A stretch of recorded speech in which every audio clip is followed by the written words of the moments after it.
Welcome to today's episode of the podcast where we review the most recent installments of a different series every show. Universal Basic Guys, or UBG, is an adult animated series on Fox which premiered on September 8th with the episode Pet Projects. This is about a dude named Mark Hoagies. He also has a brother, but it's mainly about Mark, and he buys his wife an old sick chimpanzee for her birthday. Now, who in their right mind would actually do that? Probably not a lot of people, but that's why this is a cartoon, right? So when he goes to the Tiger King-esque type zoo to buy this monkey, you watched the episode too. What did you think was going to happen? Like, did you know a lot about this show beforehand? Well, actually, when it was first premiering, because it premiered kind of early, I remember I was at like a pizzeria and I looked and I saw only the part where they bring the chimp home. Okay. And so you knew that I knew that they were going to buy walk it away with somehow. the chimp. Yes. So he's on UBI, which Universal Basic Income. His job has been automated. He used to make hot dogs for a living. He had a hot dog stand, right? Yeah. I don't think it was a hot dog stand. I think he used to make them. But it got taken over by robots. Yes, the company in charge, which I knew the name started with an H, right, is like Humantis or something like that. They ended up being the ones paying the UBI, not the government. So it is like in an offsetted future or another reality. However, it retains sort of the same consistency of the regular world. The laws of physics seem to make sense. It's not like Koala Man where they introduce mythological creatures. However, Mark has an enormous... He has that one disease where you can't feel pain. Because he has his face ripped off halfway through the episode, or even like 5 minutes into the episode, by that monkey that he buys, the chimp, and he doesn't even respond in any way other than saying he has to go to the hospital to get it fixed. There's a couple things there, though. Adam Malamut and Craig Malamut were watching Andrew Yang during the 2020 presidential run that he was having, and then they thought that what he was proposing like just wasn't going to be able to work. So that's what they're really making fun of. Universal Basic Income is the name. Yeah, so that falls back into like weird Reaganomics belief system of like anything you give to the poor, they're just going to become lazy and complicit in the problems as opposed to using that money to work themselves out of it. It's kind of been debunked over time, but they also mentioned things like alpha, beta, cuck. Like I felt like I was watching somewhat of the Joe Rogan podcast when some of these characters came on there. But at the same time, you also had like the people who were saying those for the most part were idiots. Right. Yeah. Right. So I don't think it was like anti-liberal. I think it was more just shaming of the PC ideal. Well, on the Malamut brothers, they've done a lot of things. Like they harbor a show that's a 9.1 on IMDb, the Game of Zones. Did you say show. They harbor it? That's an interesting way of putting it. They have a series that's a 9.1. The Game of Zones series that I think ran for 6 seasons on YouTube, and it was even nominated for multiple Sports Emmy Awards. They even had Sports Friends, which aired on Yahoo, and then that was the main reason they were able to get this show, because Sony decided to pair with them and were like, we want you to make any show that you want. Okay, so these guys were discovered from YouTube, much like the English teacher guy. Yes. What's his name? Alvarez. Yeah. So a couple of shows that we've done. Has Been Hotel was also created by a YouTuber.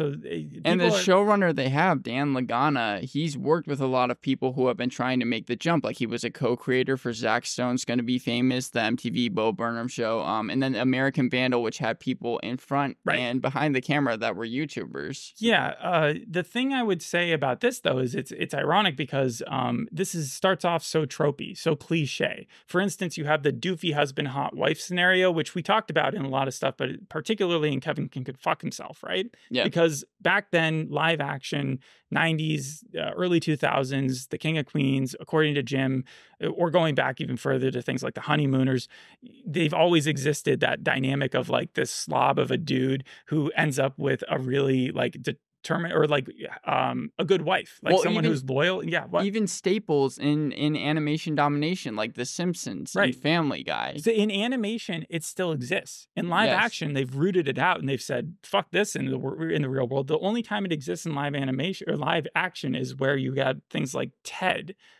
where they're making fun of Scott Grimes' dad character for being homophobic and xenophobic and like just hardcore right wing, you know? Right. But then by the end of the first season, he finds out that like his truck is gay or something like that. Yeah, and becomes more open-minded. Yeah. So like you get these kind of like weird story arcs because of it. Or even Jerry from Rick and Morty, they've kind of adapted that idea of him being just a loser character to him actually being just like He's got his own power set, right? Yeah. Like, there are fans of Jerry out there. I don't know. But the point is that within animation, that trope definitely still exists, and it exists here. So I didn't like that. I didn't like the animation style when it first came to it.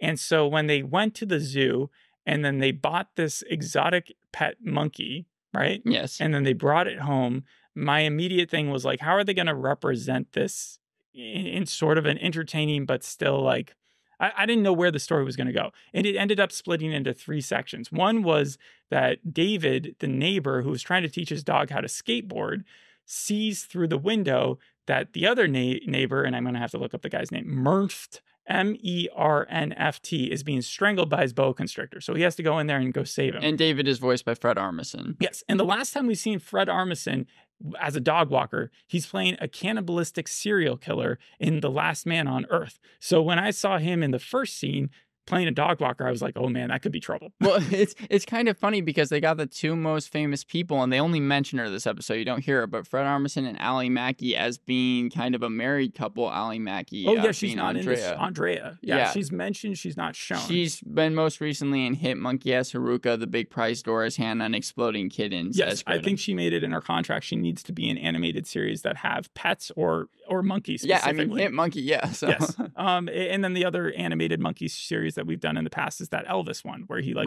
roams around. A while ago, yeah, Agent Elvis. Yes, they always have guns, but this monkey never gets a gun. What happens to this monkey is that he rips the guy's face off, and Mark, like, this is Mark's coolest moment because he just does not feel pain. He turns away from his wife so that she doesn't see what happened to him because she wants him to return the monkey already, and he tells Hank to go return the monkey. He pretends that he's just measuring something on the wall, and then he goes to the hospital where his wife works and has to pretend to be someone else so that he can get a face transplant. But because the person he's jealous of walks in and is the one who's going to be doing the face transplant, he immediately doesn't want to get it done. Well, it was funny right? because the night before we were watching Renfield, and there's that kill where he does rip the person's face off, and it looked exactly the same as this animated series did because it's just full on red. Oh well, it's based off that real story from like 2009, the Travis monkey, right? Which the woman survived. I think the chimp was killed at that time, but they are not to be messed with. So that is another thing I would give the show credit for, is when they went to the zoo, they were pretty accurate with how they were showing all these exotic pets. You do not want to have a tiger because they will grow up to become big tigers and they won't be nice. And and then the same thing with a boa constrictor. They even mentioned in the show, they don't usually kill humans, but on rare occasions they can. They like to kill smaller animals, but there are like 1 to 2 deaths per year. I remember hearing that usually when a snake happens, it's because the snake happens? Well, or when a snake attack happens, it's usually because the humans were drunk. I remember that was like a fact that I learned back in like middle school. Right. I would not mess with wildlife in that way. It reminds me also of the fact about sharks, where it's like we kill, I think, millions upon millions more sharks per year. And more people die by bee stings each year than the shark attacks. Right. Yeah. So it's an insane, like, unless you're messing with these creatures, it's not going to happen to you. So, but they, in this episode, do that. They mess with the monkey, they mess with the boa constrictor. And so it's not a wives' tale, but what's it called? Cautionary tale. Just like be careful what you're doing. It reminded me a lot of, because of all the animals, and again, even the episode named Pet Projects as Animal Control, the other Fox live action series with Joel McHale, because of all the animals they had. Yeah, that also got a second season, I think. But that was about people who were trying to go in and take care of animals which had like broken into a house or that the people weren't able to control. Right.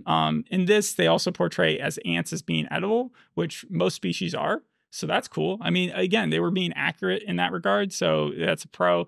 Another thing I would say is that it's very convenient that chimp crazy documentary came out. The one that's like Chimp following Love. up. I think it's called Chimp Love. Yeah. I think it's called Chimp Crazy. Oh, Chimp Crazy. Okay. I don't know. But yeah, so that one's a direct follow-up to Tiger King, but it's on HBO. And it just so happened to come out right before this episode aired, where they adopt the chimp. And then he sends Hank, his brother. Mark sends Hank, his brother, to go return the chimp. The chimp breaks out of his ties in the back seat of the car, grabs the guy's phone, And we've learned, it's revealed that he's actually got quite a personality. He's kind of like the chimps from, or the monkeys from the Animal Planet, or the Planet of the Apes, right? Right. So he's got a brain because he's been tested on so much. That was a thing back in the day, that they used to give them drugs and MDMA. And so he talks about how he's going to be killed if he goes back there. He's going to be euthanized. And so Hank decides to instead bring him to the Banana amusement park, and they have a swell time. And even though it's really gross, this animation style of the guy's face being torn off, and also the Freddy Krueger mask that they give him, and the eyeballs popping out of this monkey's face every 2 seconds, the monkey has a great time. He's also presented as super strong, even though he's old, very accurate to monkeys. And then he dies the next morning because he's had the best night of his life. I don't want to ruin a show that has a sort of or a movie, but like there's something similar that happens in Marcel the Shell, right? Yes, I think that even the critics that have not liked this series have pointed out that the show, and you can see it with that monkey storyline, always has some strange thing that like can actually pull out the heartstrings a little bit. They added some music there at the very ending, and that was more about his relationship, Mark's relationship with his wife. So this guy is, like I said, stupid, stubborn, lazy. He's got a unibrow, self-destructive. His one redeeming quality is that he loves his wife.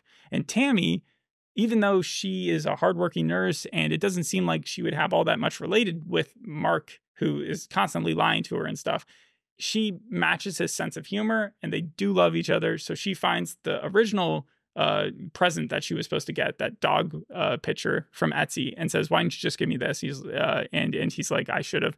And they make things up by the end. So everything does have sort of a happy ending, except for maybe the storyline with the snake, because the snake comes back. They both Out get of the saved toilet. Yeah. by the dog with the skateboard, but then the snake comes back and takes care of Murph. But I'm pretty sure he's going to be there next episode too. This show also reminded me of the increasingly poor decisions of Todd Margaret, because the character that Mark is jealous of reminds me a lot of Hudson from that show. Mm-hmm. And the Malamu brothers, they had a 3-minute sample short kind of what they wanted. Even the Mark character has been a character that Adam Malamut has been thinking about since 2011, came to his full form as he put it in 2020. Then they sent it to their animation studio in Australia, and the Australia people, as they said, kind of polished it up a little bit more. Yeah. So, well, the Mark character just reminded me of so much of Bill Burr's character from F is for Family, the angry dad, because he's just constantly yelling about his wife and stuff. He's 20% Cartman. He's always in a bad mood. He's pissed off. He's from South Jersey, so it makes sense.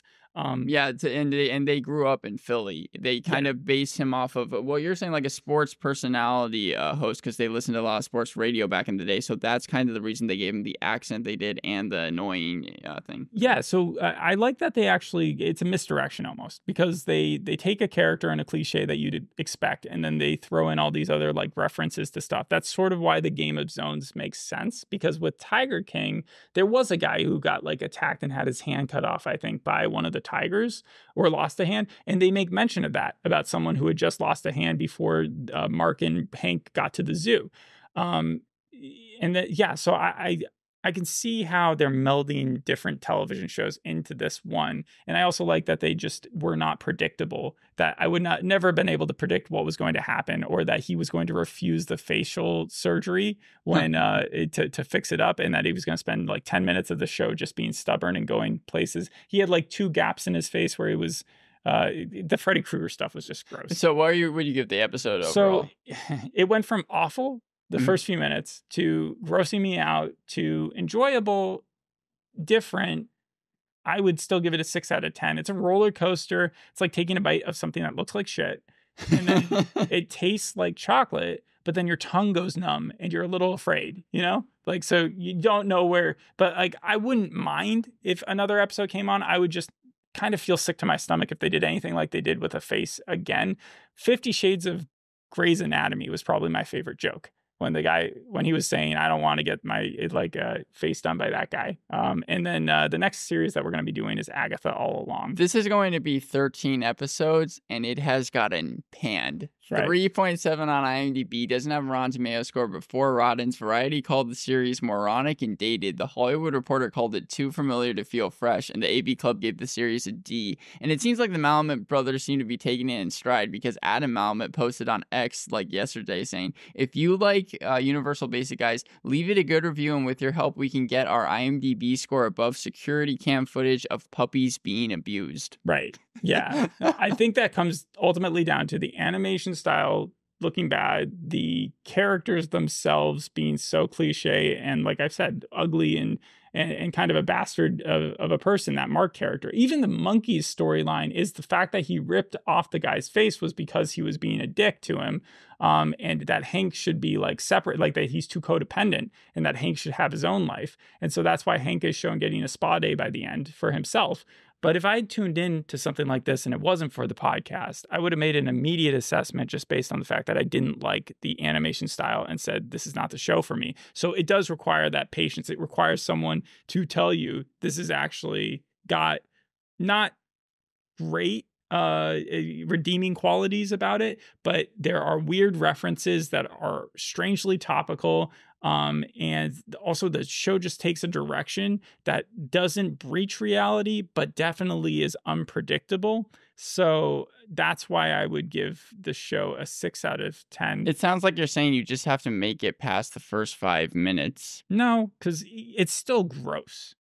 And I was debating giving it a 5 out of 10, but I'm still going to go with the 6 out of 10 distinctly because if I saw another episode on, I would probably sit down and watch a few minutes to see where that one was going to take you, because I can guarantee it's probably not going to be where you think it will. But between like, this, again, you go to a zoo for exotic animals, you end up buying a chimp, and then it actually does take your face off, and then you spend the rest of the episode arguing with your wife about whether or not to get a new face. That is not what I expect from any sort of sitcom-ish show. Between this and Crapopolis, though, which one would you say you liked more? You like this more? Yeah. Because Crapopolis exists in that like non-real world where it's so fantasy eccentric and the characters are so cocky. I remember the mom's character in that was just kind of a bitch to her kid, and it's all about the guy from the IT crowd, right? Yeah. Being like feeling wimpy as a god and not being able to prove himself. That's also a trope I'm really not that big a fan of. So both of those are like, one's a bastard and then the other one's sort of just a wimpy kid. And so like, give me something better. I know that when it comes to the viewership numbers, this actually got better viewership than Crapopolis' pilot. With Matthew like Berry 4 is a million. saving grace of any series he's a part of, though. So he's probably pretty good in Crapopolis. I think that we can end it there, though. I don't really have Thanks much for more. listening. We'll see you in the next episode. Hope you enjoyed this one. Bye. Bye.